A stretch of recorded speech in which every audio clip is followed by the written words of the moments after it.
I'm going to record.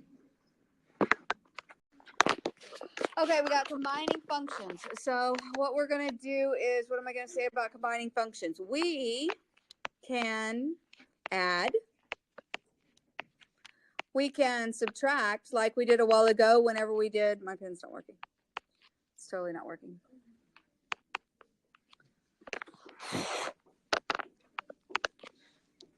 Okay, here we go. We can subtract like we did a while ago when we took our revenue and we subtracted our expenses. We could multiply and we can divide functions to create a new function.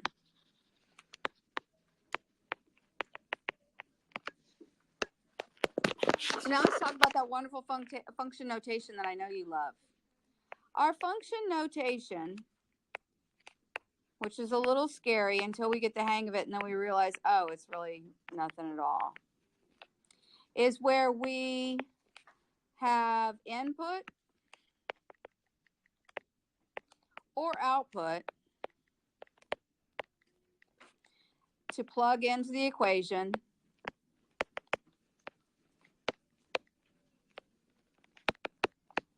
and simplify or solve. If you're doing output, then you'll be solving as appropriate.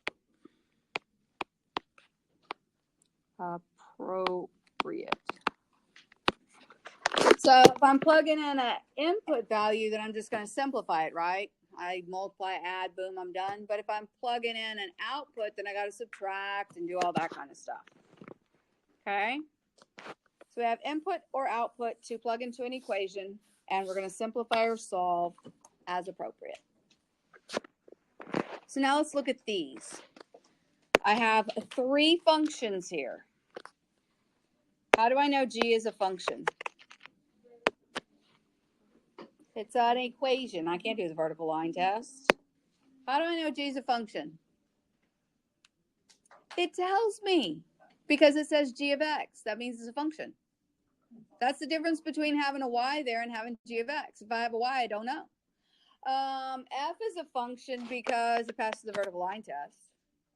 And then H is a function because it says so, H of X. And then I can look at it too and look at my input values.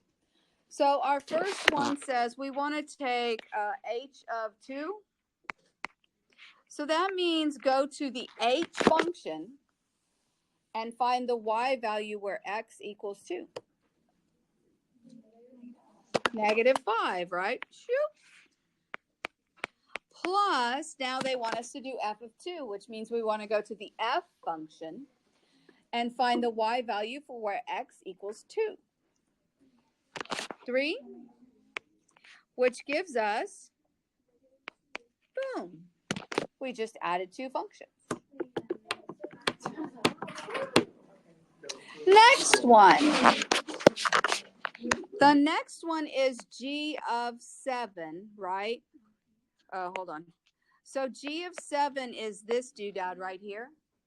So I'm going to do everywhere there's an X, I'm going to put parentheses and then just write the rest of it. And then I'm supposed to multiply that by F of 7, sorry. What do I put inside of the parentheses? Yeah, because that's what's inside of the parentheses. So I put 7 in here. What is 7 squared? -4. And then I have to multiply it by F of 7. Can you go to the F function and find the Y value for? Thank you. Y'all are so fast I didn't get to finish my question. Yes, I agree. That's excellent math. Then we'll go to the next one and we're going to divide 2 functions. So now it tells me G, well, that's that equation one again. So I'm going to put parentheses squared -4 over F of 5. What goes in my parentheses? 5. What's 5 squared? -4. And then I'm going to go to my F function. I'm going to find the Y value where X equals 5. And I'm going to get an answer of, very well done. Yay! I love the light bulb moment. Okay, so now we have a square. It has a side length that is described by the function s of x. What can you tell me about a square? Equal sides. It has 4 sides. It has 4 equal sides. So that means they want me to find p of x, which they're saying is the perimeter. Is the perimeter the adding one or the multiplying one? Yeah, because we're going to see how far we went if we walked all the way around.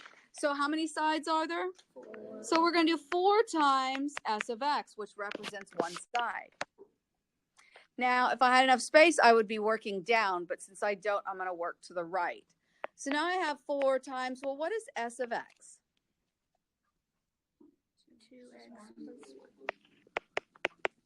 Okay, and if I simplify that? 8x plus 4. Excellent. So p of x is 8x plus 4.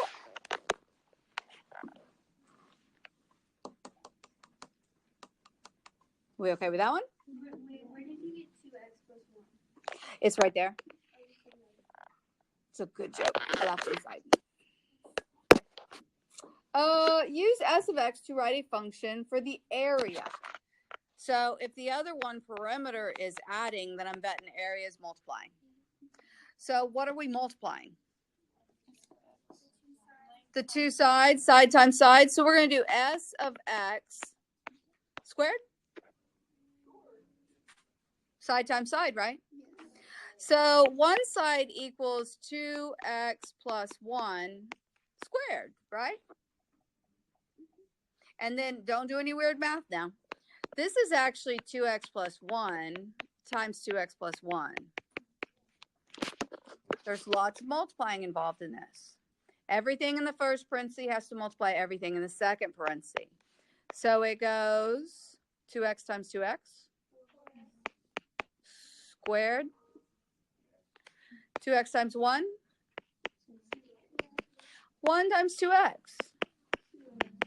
1 times 1. So we get what? There's like shouting at me over there. So be careful when it's something squared like that. There's always that middle term. Let's not lose it. Okay, let's try these two. I got an f function. I got a g function. I'm supposed to take f of x, which is, and I'm supposed to subtract g of x, which is, and what I just wrote is wrong. Why? I need this to have parentheses because this is like having a -1 that I'm going to distribute. So I got 2x minus 3x squared minus x. Can I simplify that anymore? Yeah, how so? -3x squared and plus x. Right? These two we can combine. Okay, next one. F of x, which is, and we are supposed to multiply that by g of x. So what's this right here? Oh, be careful. 6x cubed. Plus, perfect. We okay with that?